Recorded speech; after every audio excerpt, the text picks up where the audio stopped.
बात आती है मगध वंश, मगध राज्य का प्राचीन वंश। हम बात दूसरा वंश आता है हर्यक वंश, तीसरा वंश आता है शिशुनाग वंश और चौथा जो वंश आता है वो नंद वंश।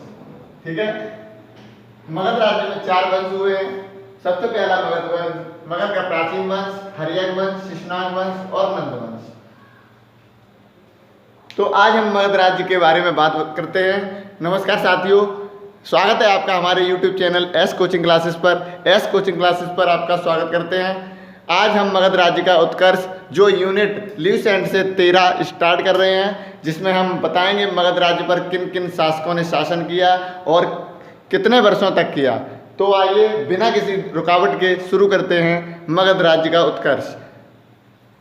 सबसे पहली बात आती है कि मगध राज्य में 4 वंश हुए, मगध का प्राचीन वंश और हर्यक वंश, शिशुनाग वंश और नंद वंश। बात आती है कि मगध का प्राचीन वंश, तो मगध के प्राचीन वंश के संस्थापक कौन थे? तो इसके संस्थापक जो थे उनका नाम था बृहद्रथ। इनका नाम था बृहद्रथ। बृहद्रथ किनके पुत्र थे? तो बृहद्रथ जो थे वो जरासंध नामक शासक के पुत्र थे। जरासंध के पुत्र बृहद्रथ थे, जिन्होंने मगध का प्राचीन वंश की स्थापना की थी। तो कितने वर्षों में की थी? इन्होंने की थी 544 ईसा पूर्व।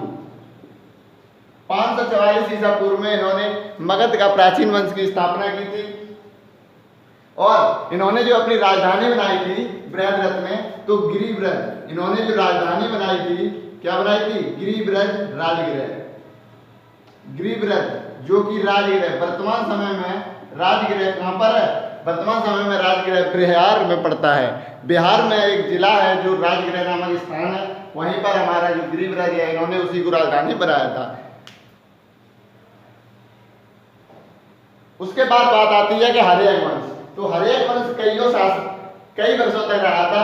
हर्यक वंश के बारे में बात आती है। एक वंश हमारा यहाँ पर समाप्त होता है। अब बात आती है हर्यक वंश की। हर्यक वंश जो था, तो हर्यक वंश के संस्थापक कौन थे?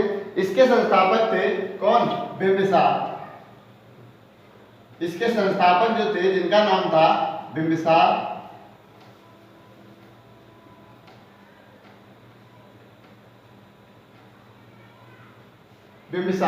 ठीक है, हर्यक वंश के संस्थापक जो थे बिंबिसार। और बिंबिसार किस धर्म के अनुयायी थे? तो बिंबिसार जो थे वो थे बौद्ध धर्म के अनुयायी।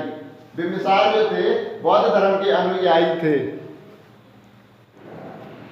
किस धर्म के अनुयायी थे? तो ये जो थे बौद्ध धर्म के अनुयायी थे। ये बौद्ध धर्म के अनुयायी थे। ये बौद्ध धर्म को मानते थे। बौद्ध धर्म की जो भी काम थे, या किस धर्म को मानने वाले ये शासक थे, जो बौद्ध धर्म के शासक थे। ठीक है, उसके बाद बात आती है कि बिंबिसार जो थे, बिंबिसार की शादी महाकोसला नामक, बिंबिसार की शादी जो हुई थी वो महाकोसला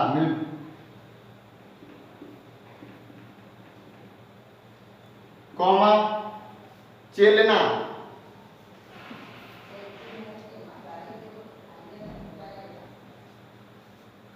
बिंबिसार की शादी जो हुई थी महाकोसला चेलना,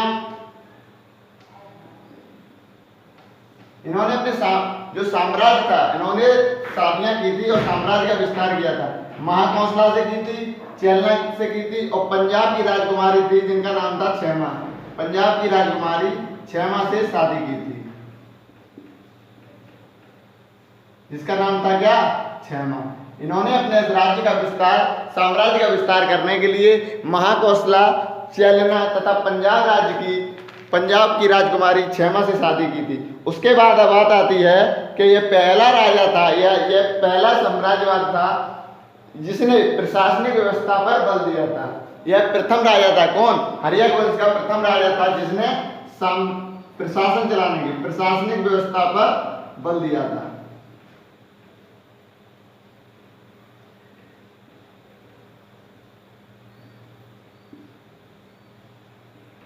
किसने? तो बिंबिसार ने। बिंबिसार पहला शासक था हर्यक वंश का जिसने प्रशासनिक व्यवस्था को देखा था, प्रशासनिक व्यवस्था पर बल दिया था। उसके बाद बात आती है कि ये किस धर्म का अनुयायी था? बौद्ध धर्म का अनुयायी था। इसने शासन कितने वर्षों तक किया था? तो हर्यक वंश का जो शासक था बिंबिसार, तो इसने 52 वर्षों तक शासन किया था। कितने वर्षों तक? 52। इसने 52 वर्षों तक शासन किया था। किस पर? मगध के हर्यक वंश पर। उसके बाद एक बात आती है कि इसका एक पुत्र था अजातशत्रु।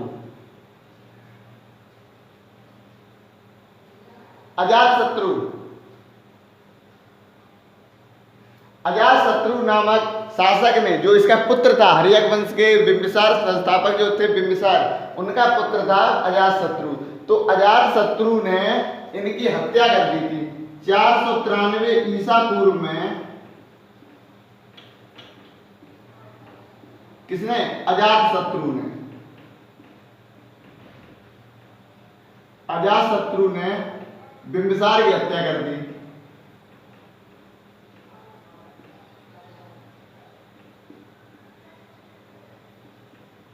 हत्या करके मगध की गद्दी पर बैठ गया।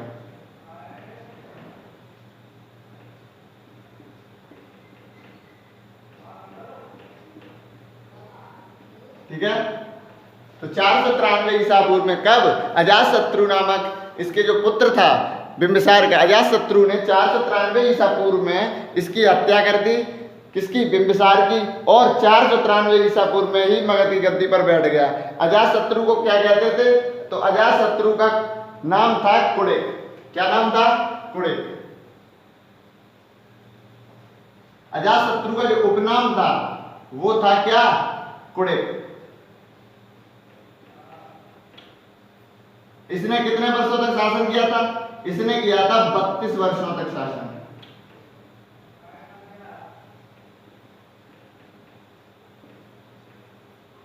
इसने 32 वर्षों तक शासन किया था। किस पर? मगध पर। ठीक है। अब बात आती है कि मगध पर इसने 32 वर्षों तक शासन तो किया था। ठीक है। बिंबिसार ने एक काम किया था कि बिंबिसार ने ब्रह्मदत्त को हराकर मगध में एक राज्य मिला लिया था, जिसका नाम क्या? अंगराज्य। अंगराज्य को मगध में किसने मिला लिया था? बिंबिसार ने, ब्रह्मदत्त नामक शासक को हराकर मगध। अब बात आगे बढ़ते हैं। तो इसके बाद बात आती है शिशुनाग वंश। शिशुनाग वंश के बारे में कुछ देखते हैं। पहले तो बात आती है कि एक काम और हुआ था। अजातशत्रु की हत्या किसने की थी? अब बात आती है कि उदयन, जो जैन धर्म का अनुयायी था, अजातशत्रु का पुत्र था। अजातशत्रु के पुत्र उदयन ने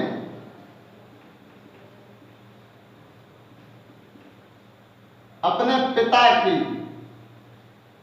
हत्या कर दी। ठीक है। और मगध की गद्दी पर बैठा।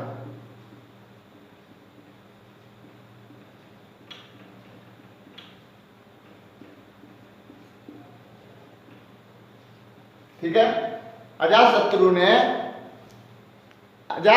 की हत्या उदयन ने, अजातशत्रु के पुत्र उदयन ने अजातशत्रु की हत्या करके मगध की गद्दी पर बैठा। कब बैठा? तो वो बैठा 461 ईसा पूर्व में। 461 ईसा पूर्व में हत्या करके मगध की गद्दी पर बैठा। और इसने एक काम किया था। किसने? उदयन ने। 461 ईसा पूर्व में। ठीक है। 461 ईसा पूर्व में हत्या करके और ये कहां बैठ गया? मगध की गद्दी पर बैठ गया। तुरंत इसने जैसे ही बैठा तो इसने पाटलीग्राम, पाटलिपुत्र की स्थापना कर दी।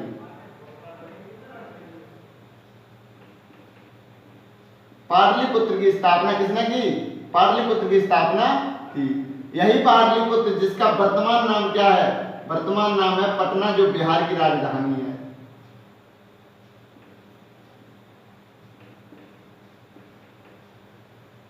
बिहार की राजधानी पटना की स्थापना अजातशत्रु के पुत्र उदयन ने अजातशत्रु की हत्या करके स्थापना करी थी। कब? 461 ईसा पूर्व में। ठीक है। उसके बाद देखते हैं कि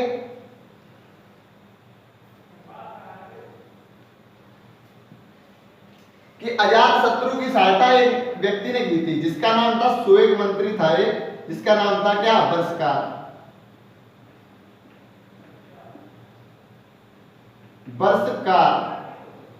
वर्षकार नामक सुएग मंत्री, यानी कि मंत्री थे, योग्य मंत्री थे किनके, अजातशत्रु के, जिन्होंने इन्हीं की मदद से वैशाली पर विजय प्राप्त की थी। किसने, अजातशत्रु ने इनकी मदद से ही वैशाली प्राप्त की थी जीतकर।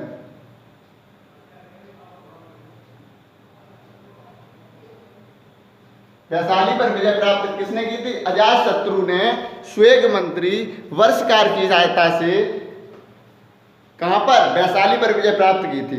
अब बात आती है, आगे बढ़ते हैं। उसके बाद आती है कि उदयन का पुत्र हुआ। उदयन का पुत्र जो हुआ कौन, उदयन का पुत्र था नागदशक। उदयन का पुत्र नागदशक जो था हर्यक वंश का अंतिम शासक।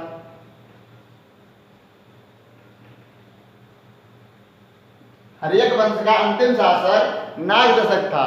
किसका पुत्र था, उदयन का पुत्र था। तो उदयन का पुत्र हर्यक वंश का जो अंतिम शासक था, इसकी हत्या एक व्यक्ति शिशुनाग ने कर दी। कब,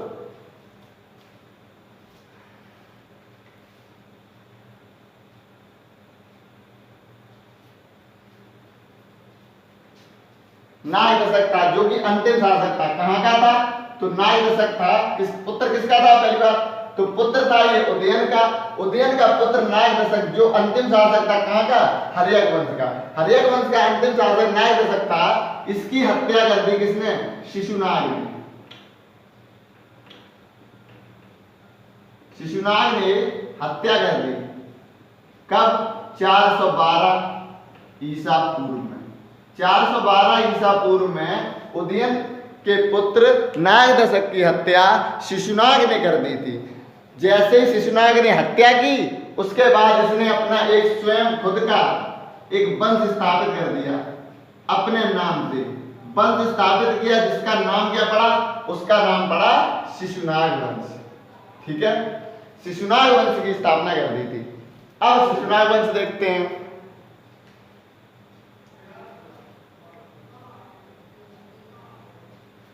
अब शिशुनाग वंश देखते हैं। तो शिशुनाग वंश की स्थापना किसने की, शिशुनाग वंश की स्थापना की शिशुनाग ने। शिशुनाग ने शिशुनाग वंश की स्थापना की। कब की, वो की 412 ईसा पूर्व में।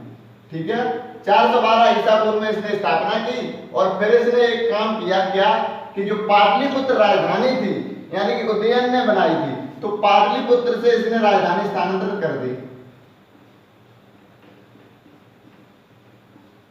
पाटलिपुत्र से कहां के लिए कर दी, तो इसने पाटलिपुत्र अपनी राजधानी को नया रखकर सीधा इसने वैशाली कर दी, वैशाली में परिवर्तित कर दिया। ठीक है, तो इसने पाटलिपुत्र से क्या कर दी, वैशाली। वर्तमान समय में भारतीय केला अनुसंधान संस्थान वैशाली में स्थित है। वर्तमान समय में भारतीय केला अनुसंधान संस्थान वैशाली में स्थित है। उसके बाद देखते हैं कि शिशुनाग वंश की स्थापना तो कर दी किसने, 412 ईसा पूर्व में। पाटलिपुत्र से राजधानी भी स्थानांतरित कर दी। इसका उत्तराधिकारी की बात आती है, तो इसका उत्तराधिकारी किसका, शिशुनाग का। शिशुनाग का उत्तराधिकारी कोई हुआ जिसका नाम था क्या, कालाशोक। इसका उत्तराधिकारी जो था, इसका नाम था कालाशोक। और कालाशोक ने एक काम फिर किया, क्या, कालाशोक ने वही चीज की कि वैशाली से परिवर्तित करके राजधानी फिर से वो पाटलिपुत्र ले आया। वैशाली से पाटलिपुत्र। ठीक है, वह वैशाली से पाटलिपुत्र ले आए, और जबकि शिशुनाग जो थे वो पाटलिपुत्र से वैशाली ले गए।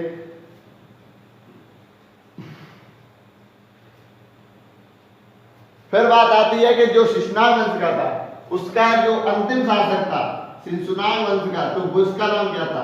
तो उसका नाम था नंदीवर्मन। नंदीवर्मन जो था वो अंतिम शासक था। कहाँ का था? तो अंतिम शासक था शिशुनाग वंश का। शिशुनाग वंश का अंतिम शासक था कौन? नंदीवर्मन। नंदीवर्मन अंतिम शासक था। तो उसके बाद जो संस्थापक और आया, तो शिशुनाग वंश के बाद एक नया शिशुनाग वंश के बाद एक नए वंश की स्थापना हुई जिसका नाम था नंद वंश। नंद वंश से केवल और केवल दो क्वेश्चन बनते हैं कि नंद वंश का संस्थापक कौन था? महापद्मानंद।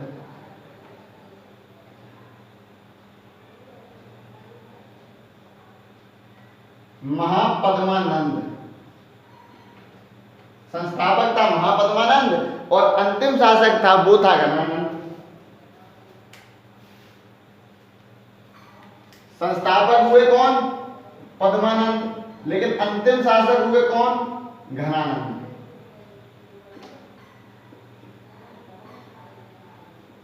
ठीक है। घनानंद को हराने में, घनानंद जो थे अंतिम शासक, ये थे किसके समकालीन? ये थे सिकंदर के समकालीन। सिकंदर अलेक्जेंडर के समकालीन थे। सिकंदर के समकालीन घनानंद थे।